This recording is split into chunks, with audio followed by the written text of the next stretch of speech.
I had a heck of a childhood. I can go into a lot of detail. The bottom line is I was raised in a lot of abusive foster homes. I started drinking and smoking pot at about the age of 14. Continued throughout my life. So I've gone through programs. I've never done it for myself. I've always done it for my family, especially for my daughter. We've had an on and off relationship, more off than on. I've gone through programs continuously trying to prove to her that I'm okay. And the minute I walk out of a program, I end up drinking and smoking again. It's been hard. I'm at a point now, my daughter hasn't spoken to me over 6 months. She is now engaged to get married next July 5th. It's kind of hard at that point. I don't know if she's going to be speaking to me by then or if I'm going to be able to walk her down the aisle.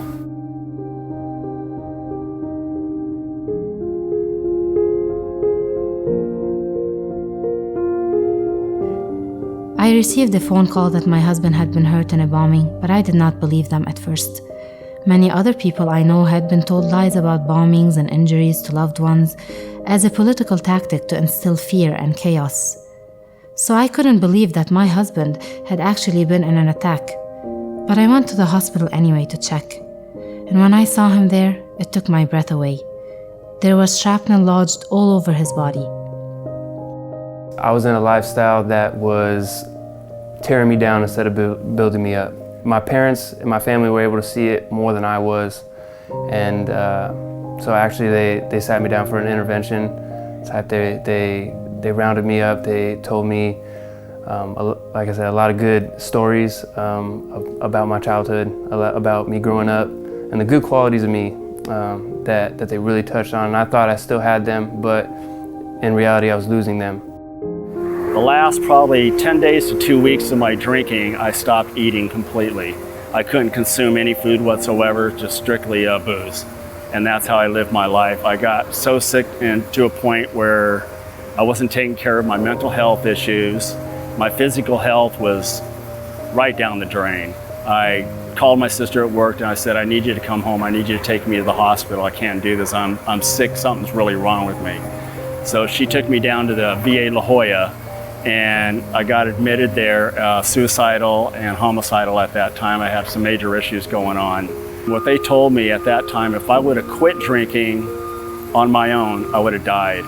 And if I would have continued drinking, I would have died. 3 months after the bombing, we started receiving threats from these people. They left notes telling him that if he did not work for them, they would take me and my children and quote-unquote get rid of us. After all of this, we decided to apply to come to the United States. 5 months ago, we finally came to the United States. My family now feels safe, but we struggle every day with communication. It is hard to find jobs and hard for our children to fit in. We have tried to find as many resources in the community that we can to help us feel at home here. One of the resources we heard about was the NCRC training in Arabic for people to learn about communication skills. This training meant so much to me. I used to prefer working alone and individually, but now I feel confident that I can work in a group. It gave me hope and allowed me to think of goals that I want to accomplish. It also increased my confidence to have these communication skills. I feel like maybe I can get a job now. This conflict resolution class has meant probably more than I could say right now. To hear about conflicts, right ways to approach them and bad ways to approach them, for me it really focused on that you could not put enough focus on the conflict and not address it enough. One big point I learned there is stepping aside. That's one of the key things I tend to do now. The way I used to react to conflict was out of anger. You push me, I'll push back. I mean, that's what we do when we're in our addiction. We push back, we fight. It's you know what they call it, flight or fight or whatever like that. I fight. It's not a cool thing. I learned to step aside, let the situation calm down, reevaluate it, and try to come back to it when we're more calm.